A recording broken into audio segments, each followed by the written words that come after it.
Charity പ്രവർത്തനം എന്ന് പറഞ്ഞാൽ പോലെ അത് കണ്ടു തന്നെ അറിയണം. അതാണ് ഇന്നിവിടെ നടന്നത്. സത്യം പറഞ്ഞാൽ ഹൃദയത്തിൽ തട്ടിയുള്ള ഈ കാഴ്ചകൾ നമുക്ക് ഒരിക്കലും മറക്കാൻ പറ്റില്ല. പലരും ചാരിറ്റി പ്രവർത്തനങ്ങൾ നടത്തുന്നുണ്ട്. മാഡം ആദ്യമായിട്ട് ഞങ്ങളുടെ പ്രസിഡൻ്റായിരിക്കുന്ന അല്ലെങ്കിൽ നമ്മുടെ ഗതാഗത വകുപ്പ് മന്ത്രി ശ്രീ കെ ഗണേഷ് കുമാറിനെ കാണാൻ വന്നു. അദ്ദേഹം കാര്യമായിട്ട് അപ്രീഷിയേറ്റ് ചെയ്ത് ഓരോ കാര്യങ്ങൾ പറഞ്ഞു. മിനിസ്റ്റർക്ക് വരാനായിട്ടുള്ള സമയം കിട്ടാത്തത് കൊണ്ടാണ് തീർച്ചയായിട്ടും ഇന്നിവിടെ എത്താത്തത്.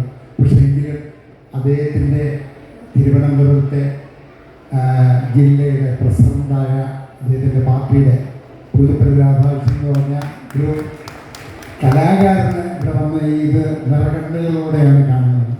അദ്ദേഹത്തിൻ്റെ ഐക്യദാർഢ്യം ഞാനിവിടെ പ്രഖ്യാപിക്കുകയാണ്. എല്ലാ നന്മകളും ഈ മദർ തെരേസ ഫൗണ്ടേഷൻ ഉണ്ടാകട്ടെ എന്ന് ഒത്തിരി അത് വളർന്നു വരട്ടെ. പാവങ്ങളായിട്ടുള്ള ഇതുപോലെ കാണാൻ പോലും പറ്റാതെ ഇരുന്ന് നിരങ്ങുകയും നടക്കാൻ കഴിയാതെ പോകുന്ന ഓരോരുത്തർക്കും അതൊരു അത്താണിയായിട്ട് മാറട്ടെ എന്ന് ഞാൻ ആത്മാർത്ഥമായി ആശംസിക്കുന്നു. നല്ല വാക്കുകൾ കൊണ്ട് നമ്മുടെ വേദിയെ ധന്യമാക്കിയ ആ വലിയ മനുഷ്യന് ഒരു നിറഞ്ഞ കൈയടി കൂടെ കൊടുക്കണം.